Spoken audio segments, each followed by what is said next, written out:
a lo largo del siglo XIX. Por eso no podía faltar, al tratar el tema del alambrismo, la presencia de Francisco Javier. Bienvenido y cuando quieras.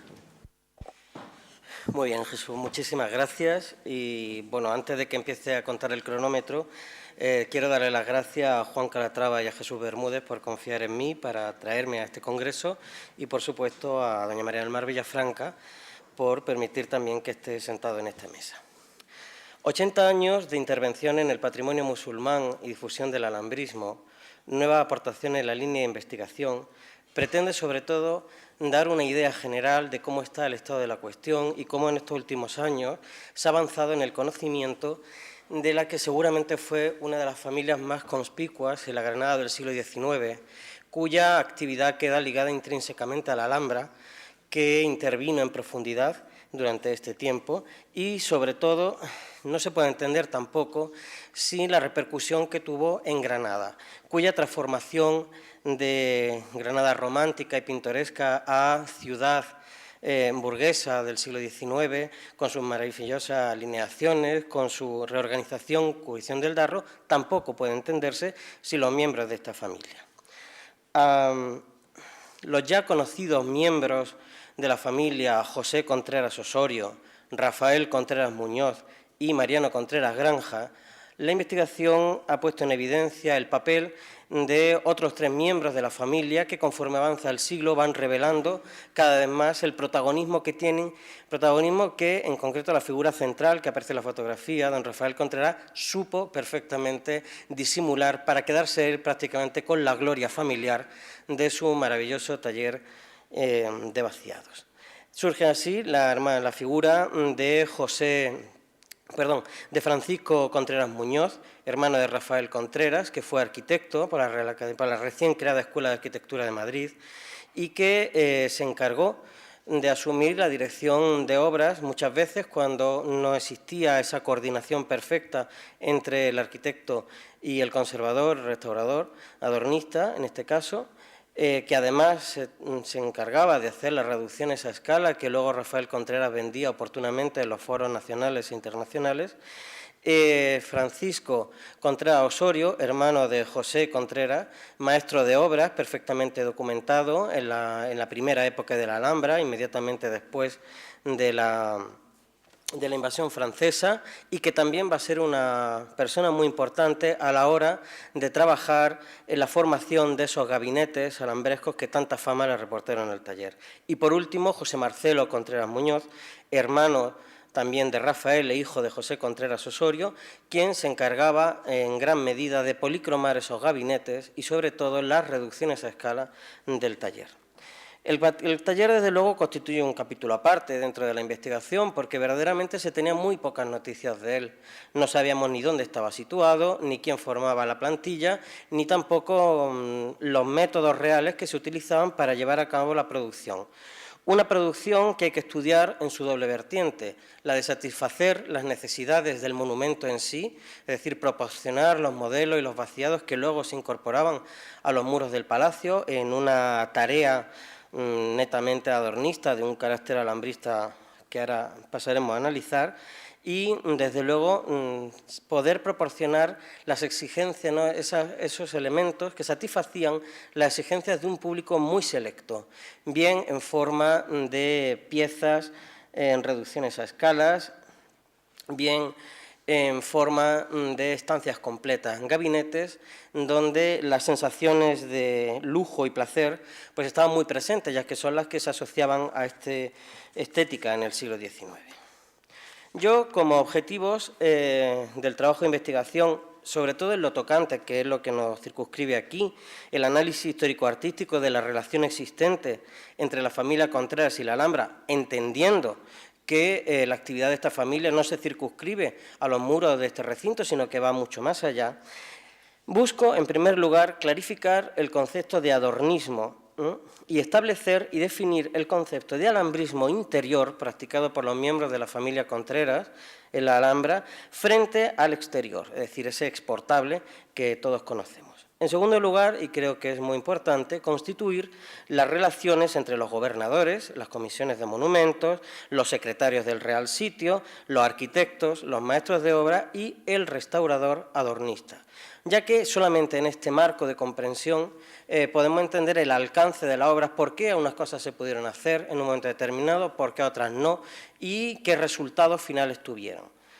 En tercer lugar, me planteo como objetivo secuenciar cronológicamente las intervenciones. Para eso, Javier Piñar y sobre todo don Carlos Sánchez, ¿no?, con esa búsqueda exhaustiva del detalle fotográfico, revelan cómo la fotografía constituye además en este momento la base visual fundamental para poder establecer de manera exacta y precisa las intervenciones que se realizan en el monumento, porque muchas veces, y esto es cierto, y con Carlos Sánchez lo hemos hablado muchas veces, la documentación presente en el Palacio Real o en el mismo Patronato de la Alhambra presenta un desajuste importante entre lo realizado, la fecha de lo realizado y el envío del informe, o sea que justamente va a ser la fotografía el elemento clave que nos ayude a situar las intervenciones en su momento exacto.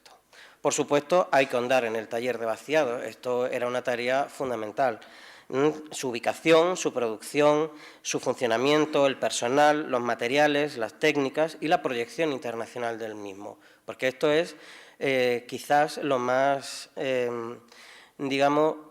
visual, lo que más conocemos de ese taller, esa proyección internacional. Ahora hablaremos un poco de esto. Y, por supuesto, la sistematización de un catálogo de obras razonadas y cronológicas de piezas salidas de ese taller, para poder precisamente hacer historia del arte desde el análisis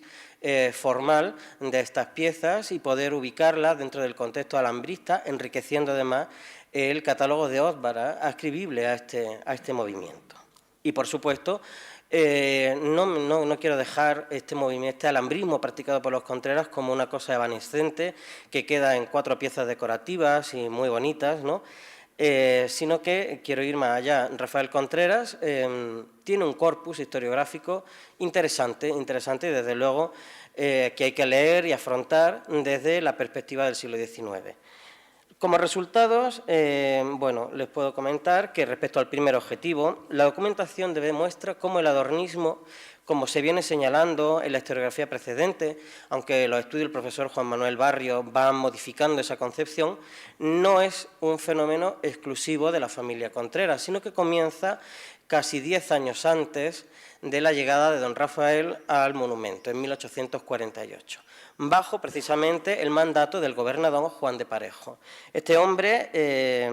totalmente obsesionado con la idea de relanzar el Real Sitio de la Alhambra dentro de la órbita palacial de la monarquía hispánica,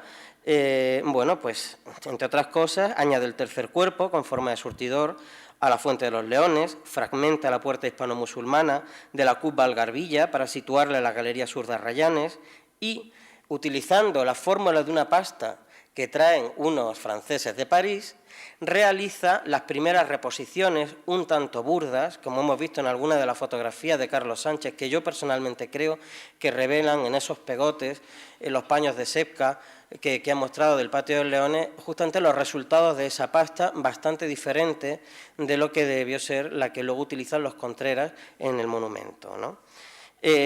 Bueno, pues con esta pasta, y esto lo señala Teófilo Gautier, y la propia documentación del Patronato y del Palacio Real lo corroboran, se reconstruyen 5 arcos en los templetes y 2 en la Sala de los Reyes. En la época de los Contreras, fruto de la falta de medios técnicos, que eso también es un dato a tener muy en cuenta, y sobre todo de una absoluta incomprensión del arte nazarí, que ahora empieza a eclosionar gracias a la proyección que de Lace Owen Jones, bueno, se descuida bastante el aspecto estructural de los palacios en una clara opción por el tratamiento epidérmico de los mismos, es decir, una opción muy clara del adornismo frente al conservacionismo, a un problema al que se va a enfrentar años más tarde Mariano Contreras Granja en esas posturas tan duras que él mantiene con la Comisión Especial de Monumentos y que con la dimisión en 1906 va a hacer que cambie el rumbo de las intervenciones en la Alhambra. Hay que decir que esto también hay que matizarlo, es decir, que es claro que se atiende a cuestiones estructurales. Desde luego, Ramón Soriano, que fue ingeniero y administrador del Real Sitio, junto con Juan Pugnaire, fueron dos de los arquitectos que insistieron bastante en esta cuestión. Entre 1855 y 1875, bueno, pues se corrige el desplome de la Galería Norte de Comares, como hemos visto en las fotografías que nos han enseñado Javier Piñar y Carlos Sánchez. Se trabaja en las filtraciones por capilaridad de la Sala de los Reyes, porque es acto necesario antes de colocar la reposición en estuco de los zócalos de azulejos de la misma sala. Es decir, si no se corrige esas humedades, rápidamente se deteriora y, de hecho, en los 6-7 años siguientes vemos cómo no están del todo corregidas y se empiezan a deteriorar en un proceso de desintegración bastante rápido, ¿no? Luego, bueno, se recalzan los templetes, no de una forma tan radical como el paso previo a la intervención del cupulín, pero sí se trabaja, se limpia la cimentación, se trabaja en los 4 cuarteles del patio a fin de corregir los desplomes de las galerías y luego ya más tardíamente, bueno, pues nos encontramos con una reparación importante del aljibe de Abencerraje y un recalce del mirador de Lindaraja, que precisamente hace un rato he estado ahí y asusta, ¿no?, ver ese desplome, que gracias a Dios ahora mismo es una cosa más visual que real, eso es cierto. Bien, yo sostengo que existe claramente un alambrismo interior frente al exterior, proyectado que se va a traducir, entre otras, en 3 intervenciones emblemáticas que van a definir la imagen de la Alhambra durante largo tiempo. Yo aprovecho y hago un pequeño inciso para la duda que se ha planteado sobre el término alambrismo. Yo lo utilizo, a mí me gusta mucho una visión que María del Mar Villafranca dio como esa visión interior, ¿no?, del artista que sabe expresar exteriormente de un modo muy definido, desde el punto de vista estético, pues esas aspiraciones, ¿no?, del espíritu. Es decir, y estas intervenciones que estamos aquí viendo, a mí me hacen plantearme cómo veía la gente, ¿no?, los palacios en ese momento, y si para ellos la Alhambra, y esto era una paradoja tremenda, era lo suficientemente alambresca. A todas luces no, porque es que se corrige enormemente. Entonces, bueno, pues esto no deja de sorprendernos, ¿no?, cómo funcionan los planteamientos. Estas intervenciones, desde luego, buscan no solamente resolver las cuestiones técnicas, en cuanto a que estructuralmente todos los espacios intervenidos presentaban graves deficiencias que afectaban a su estabilidad, sino también proporcionar, y repito lo que acabo de decir hace un momento, una imagen enriquecida, orientalizante y, en definitiva, alambrista de los palacios que a todas luces resultaban insatisfactoriamente alambrescos. Si vamos viendo las fotografías, que creo que todo el mundo podemos reconocer muy rápidamente, nos encontramos la primera, además todas en un lapso de tiempo relativamente corto, o sea, que corresponde a lo que yo llamo el periodo de auge, ¿no?, de Rafael Contreras, justo antes de la llegada del cambio del estatus jurídico de la Alhambra y la llegada de la Comisión de Monumentos, que lo frenó, pero en seco, no a saber, ¿no?, lo que hubiera pasado. Bueno, pues estamos viendo la intervención en el Pórtico Norte de Comares, que es su pretexto de corregir el desplome de la galería, que la verdad es que era bastante acusado y amenazaba con el derrumbe de la armadura del pórtico, arrastrando consigo la de la Sala de la Barca. Bueno, pues se sustituye la cubierta a un agua por otra doble que protege el techo de la Sala de la Barca, cuyos extremos están cobijados bajo las 2 torres almenadas que se pueden ver, y ya más en la parte delantera podemos ver cómo el cupulín interior de la armadura del pórtico es revelado hacia el exterior por medio de una cúpula escamada, una solución estética que a Rafael Contreras le agradaba muchísimo. Hay que decir que en el proyecto de 1902 de Mariano Contreras, que presenta tras el terrible incendio de la Sala de la Barca en 1890, había habido muchos proyectos, pero ninguno se llevó a cabo. Él justifica la reposición de estas torres almenadas que habían quedado destruidas precisamente en base a unos, que no lo aclara tampoco mucho, a unos descubrimientos arqueológicos que, entre otros, querían significar que habían encontrado restos de esas almenas en la parte alta de la armadura de la Sala de la Barca, con lo cual, bueno, pues ya daba pábulo a todo eso. La intervención en la Sala de las Camas, que se dilató muchísimo en el tiempo, desde 1843, en que José Contreras, el padre y fundador de la familia, empieza a intervenir en ella, bueno, pues supone desde luego Una radicalidad por cuanto afecta completamente a la estructura de este espacio tan bello, ¿no?, dentro de los palacios. Se les desmonta el cuerpo de celosías y, como veremos ahora más adelante, se sustituye en lo que era conocido en la documentación antigua del archivo como el oratorio de los baños, el revestimiento de azulejos de cuerda seca por las yeserías fuertemente policromadas que vemos hoy en día. Y por último, naturalmente, la intervención en el templete de Levante, del Patio de los Leones y la cubierta de la Sala de los Reyes. A mí, en este aspecto, quiero decir que la desdichada cúpula escamada, en sustitución del tejado a cuatro aguas y su zócalo almenado, la división a modo de jaimas de la cubierta única de la sala son el exponente definitivo de la voluntad adornista de carácter orientalista puesta al servicio de la fantasía alambrista más desaforada, que sin atender a las necesidades reales de conservación que demandaban los palacios, hizo primar lo estético sobre lo funcional. Desde luego, las necesidades de conservación se obviaron por completo, y prueba de ello es lo que nos ha contado don Carlos Sánchez, cómo la cubierta dio problemas continuamente y que prácticamente se pudieron perder en la maravillosa cúpula de madera. Desde luego,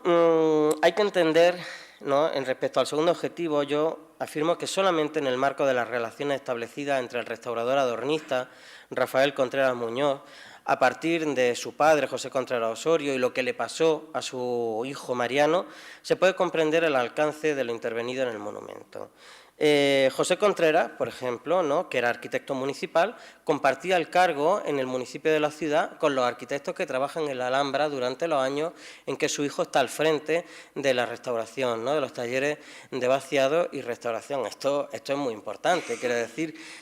ahí había una relación que trascendía ya más allá de lo meramente profesional, ¿no? Entraban en juego todas esas pequeñeces que se dan en las sociedades pequeñas, donde no hay otro entretenimiento que no sea criticar al vecino, ¿no? Sí o sí, y esto funcionaba así. Nos encontramos así con Salvador Amador, cuya prematura muerte pues frenó el desafortunado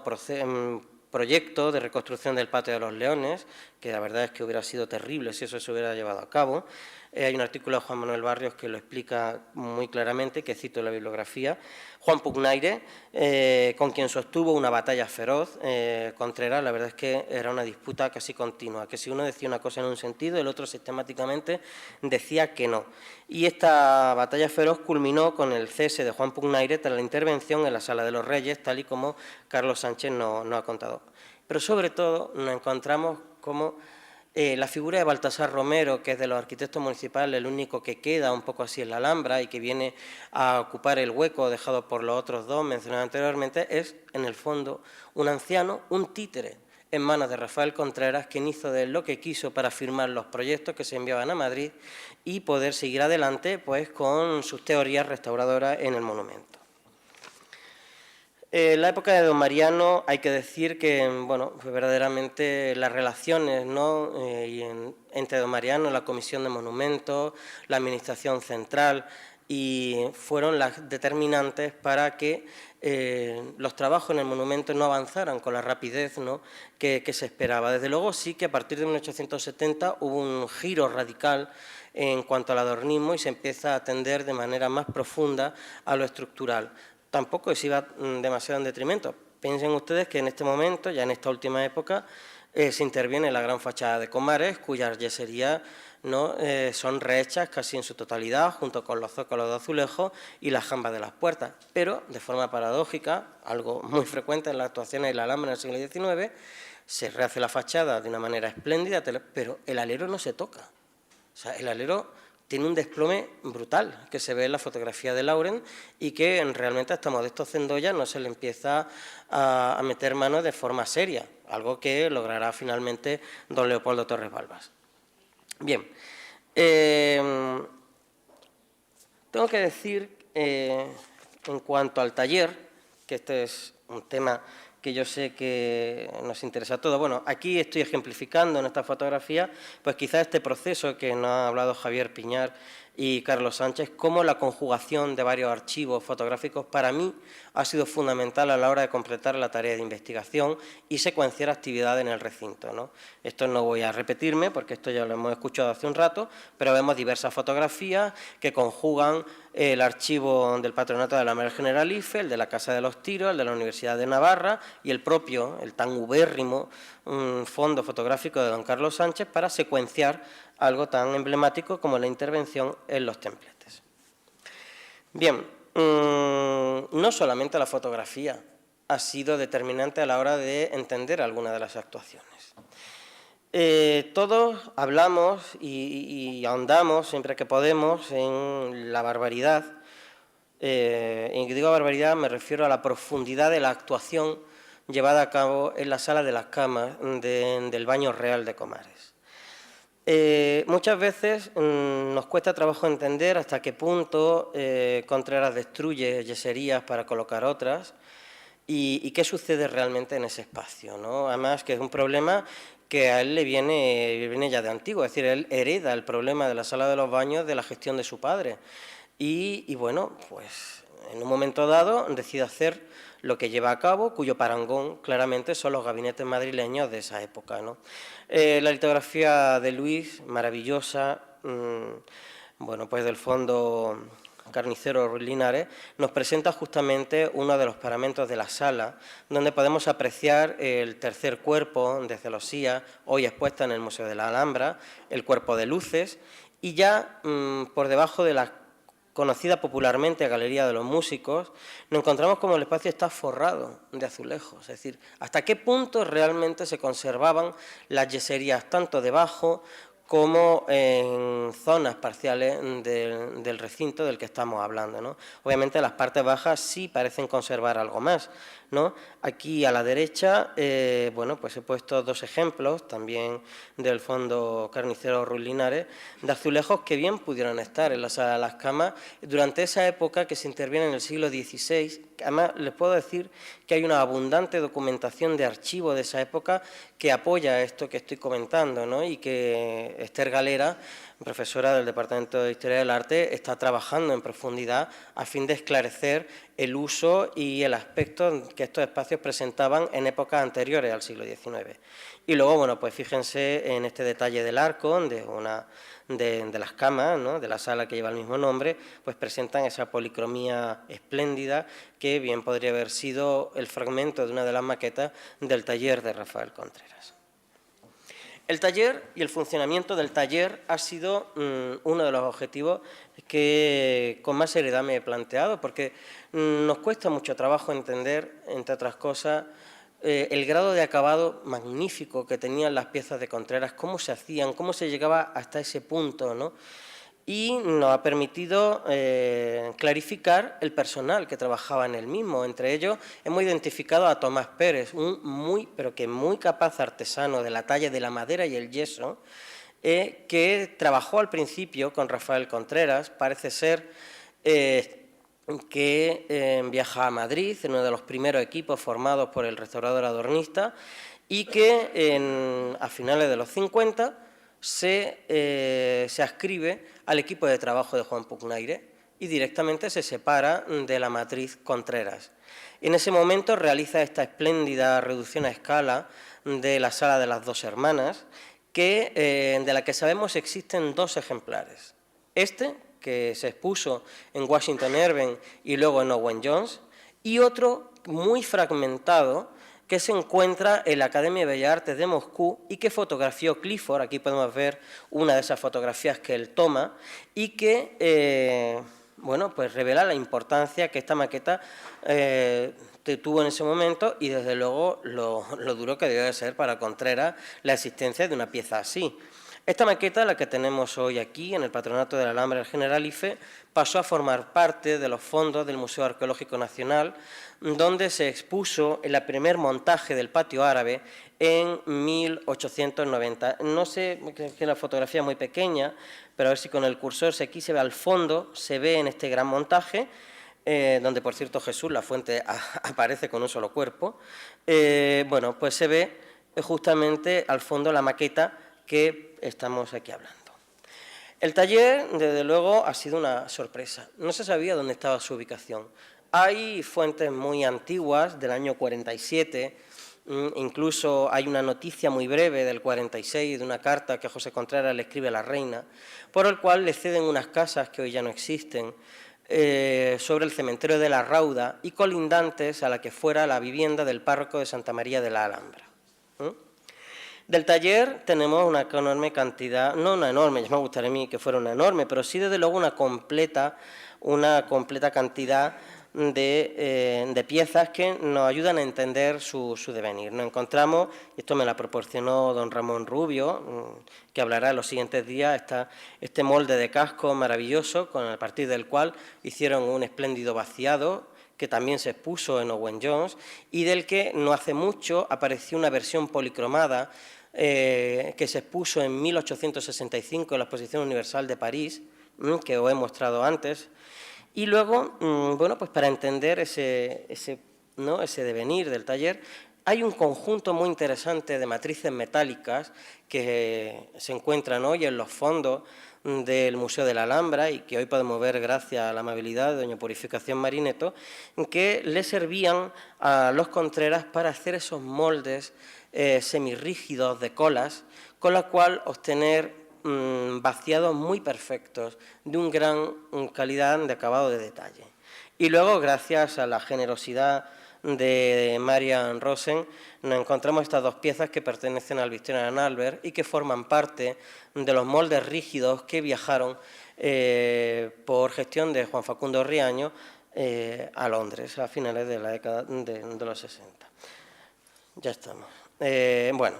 dentro de esa periodización que hemos estado hablando hace un momento, nos encontramos con tres periodos. Yo he visto tres grandes periodos claramente discernibles dentro de la producción del taller. Hasta 1870 podemos ver estas magníficas piezas en lo que existe un verismo intencionado, no hay una fidelidad a los originales de la Alhambra. La policromía es riquísima, o sea, puedo decir que en los análisis estratigráficos que tengo hemos encontrado hasta 4 tipos distintos de oropigmentes con aglutinantes y pigmentos, bueno, pues de altísima gama, ¿no?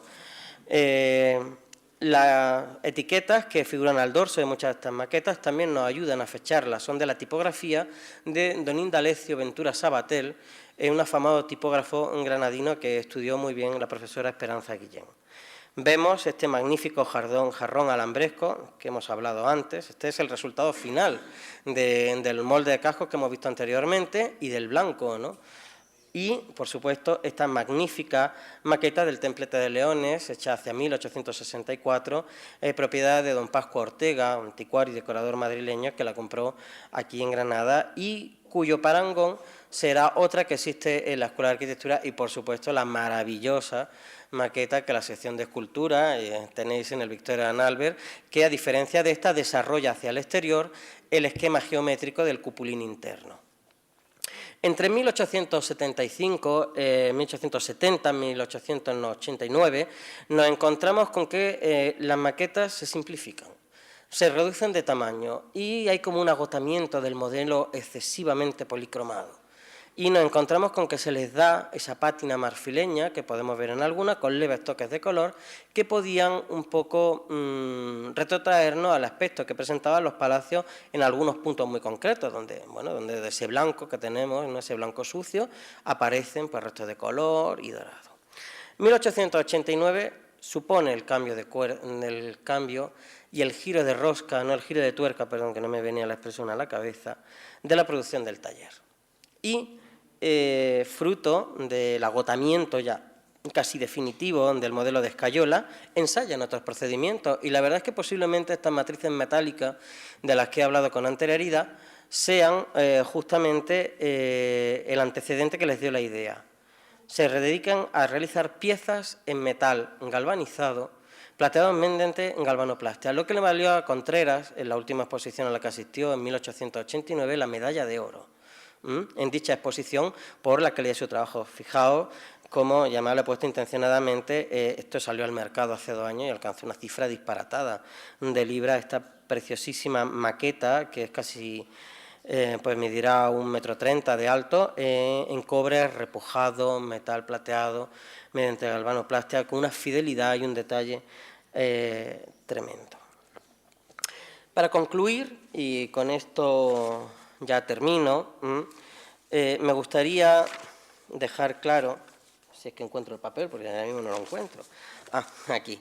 que la actividad que el taller familiar de Contreras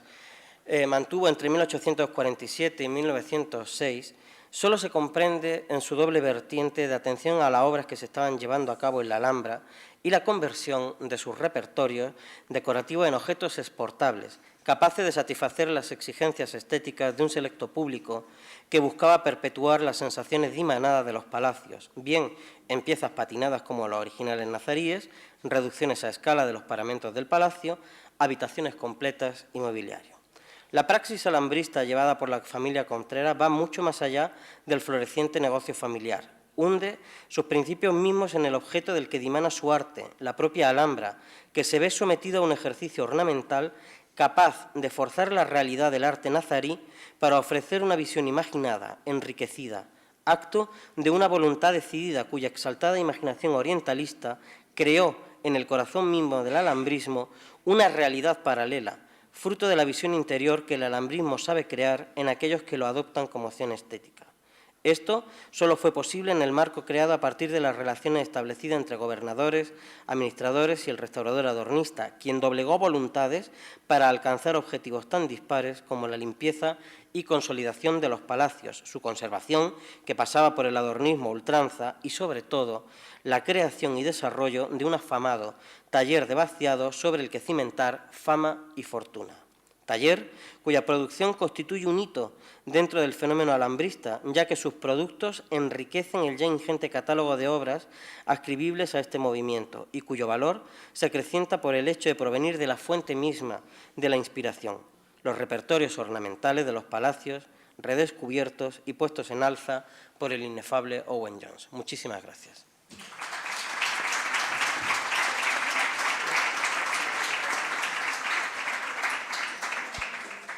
Muchas gracias, Javier. Bueno, ¿qué les voy a decir? Tengo que pedirles disculpas porque nos hemos atrasado bastante. Hemos pasado más de un cuarto de hora a la hora prevista de finalizar y nos dicen que... Bien, yo... Me pasó mucho.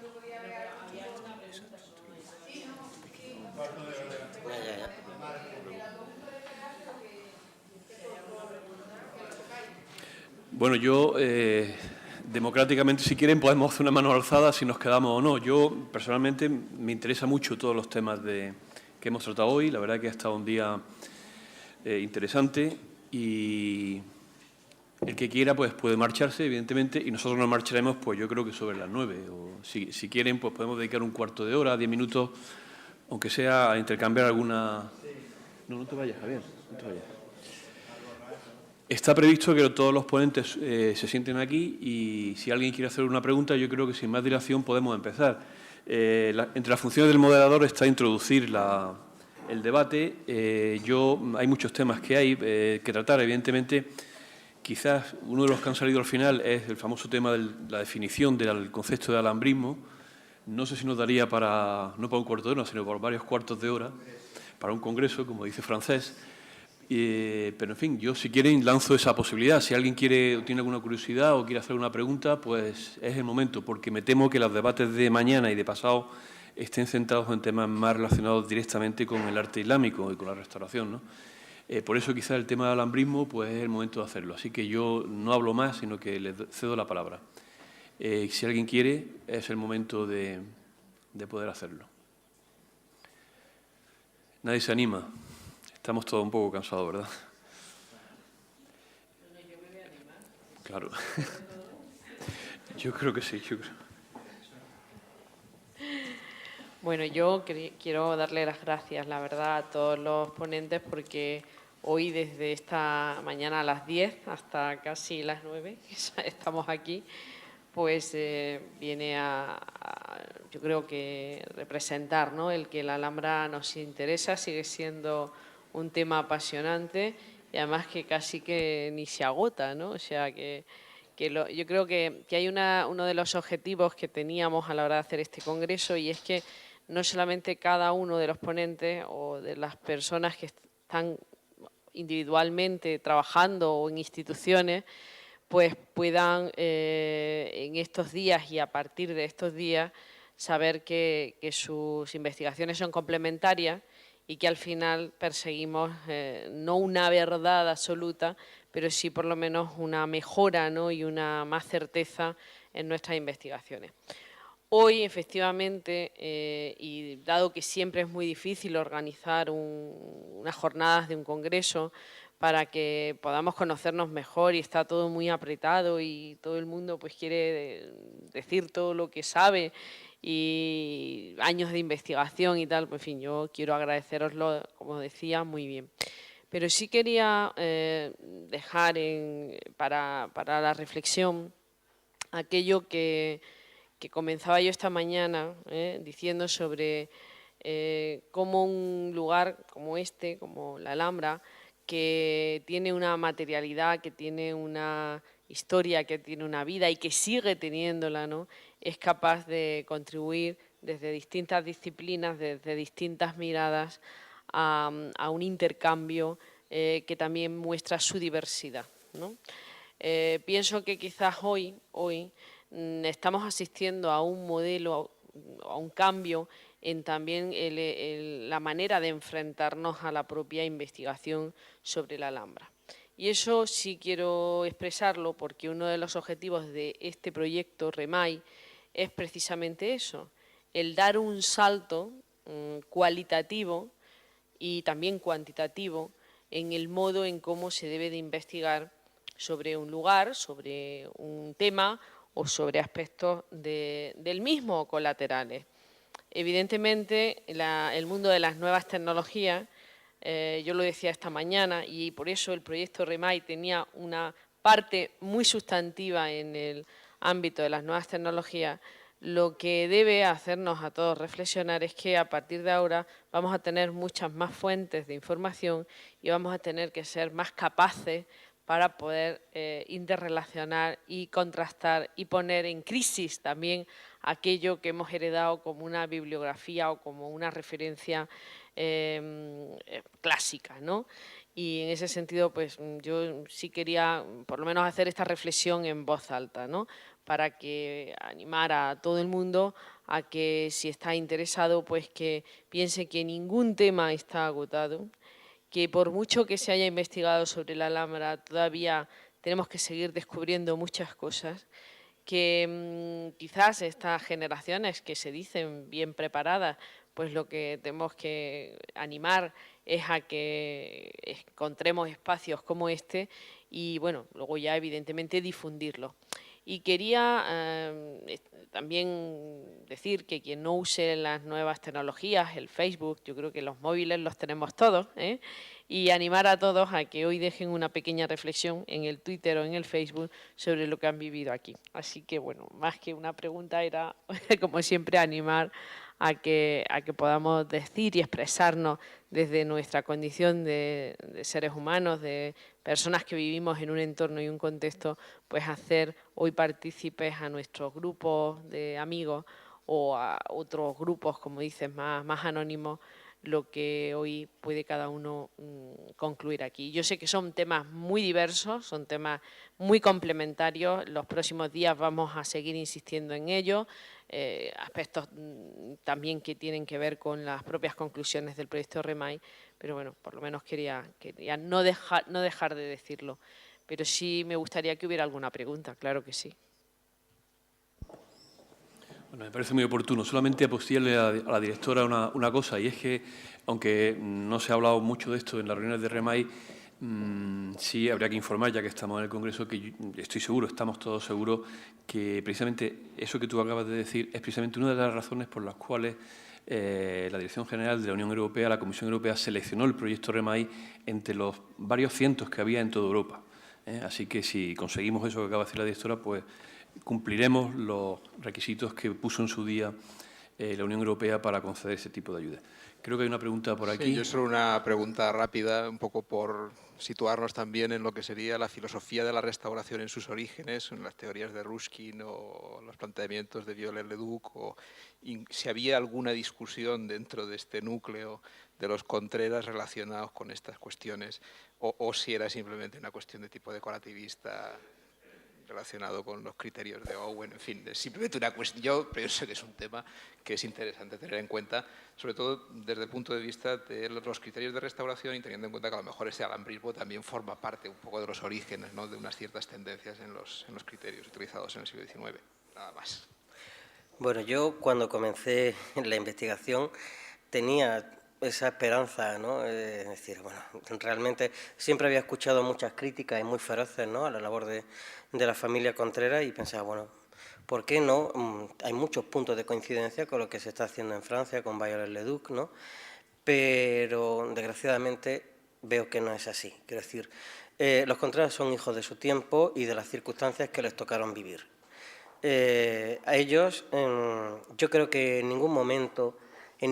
se plantean buscar lo que era, cómo era y dónde estaba, ¿no? Eso no lo buscan. Realmente buscan dos cosas fundamentales. En primer lugar, que la Alhambra presente el aspecto digno, ¿no?, que de presentar un real sitio dentro de la monarquía española, y para lo cual ellos se erigieron en las únicas personas capaces de poder llevar a cabo esa complementación de aquellas áreas que faltaban por el tiempo, el abandono y la incuria, porque verdaderamente hay que entender también todo el proceso que lleva hasta 1847 dentro de la historia de la Alhambra. Seguramente Rafael Contreras, conforme avanza, ¿no?, en su trayectoria personal y empieza a tratar personas como Owen Jones, los círculos intelectuales de Holland House, o al mismo tiempo conoce a los miembros de la Academia de Arquitectura de Bélgica, ¿no?, empieza a replantearse, ¿no?, su función dentro del esquema de las cosas y empieza a hacer, o por lo menos, si no adoptar los criterios que está viendo en otros sitios, sí hacer el papel de que lo está adoptando. De hecho, en 1889 él es el secretario de la Comisión Española en los coloquios que se hicieron en la Exposición Universal de 1889. O sea, fruto de esa preocupación va a ser esa eclosión del cuerpo, ¿no?, del cuerpo escrito de Rafael Contreras, cuyas teorías están bastante superadas y que yo incluso, ¿no?, considero que son otro brillante ejercicio de alambrismo, porque también fuerzan, ¿no?, un poco a las teorías, presentándonos una Alhambra pues mucho más seductora y mucho más interesante de lo que para él debía de ser en ese momento. No, para nosotros obviamente todo lo que tenemos es fabuloso. Sí. Sí. Sin ser especialista, ¿no?, pero sí habiéndome dedicado a trabajar en el mundo de la conservación del patrimonio, hay un tema que me resultaba interesante y es que el conocimiento sobre el arte islámico y su concepto más científico, ¿no?, en cuanto a pensar, el primer manual de arte islámico se hace en los primeros años del siglo XX. Entonces, todo esto está en un tiempo anterior, ¿no?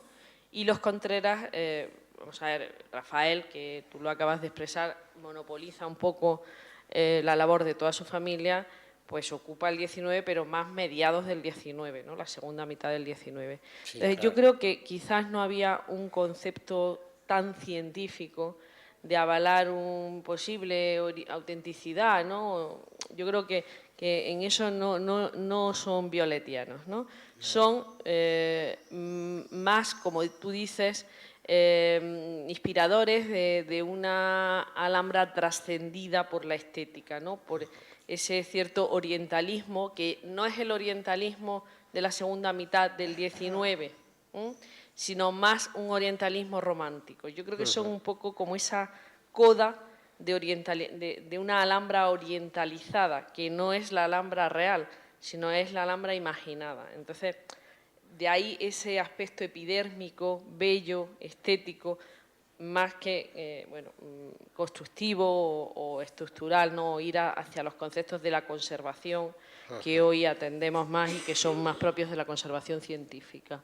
Yo creo que creo, es una opinión personal, ¿no? Pero creo que tiene más que ver con que en esos momentos no, y a pesar de que los Contreras tuvieran relaciones, ¿no?, con eruditos o con conocedores, no había habido esa concepción estudiosa y científica de qué era lo nazarí dentro del arte islámico. Y por eso se acusa más de que lo que se hacía era más un kiosco persa o algo que tenía que ver con un serrallo turco, que era como una realidad vivida,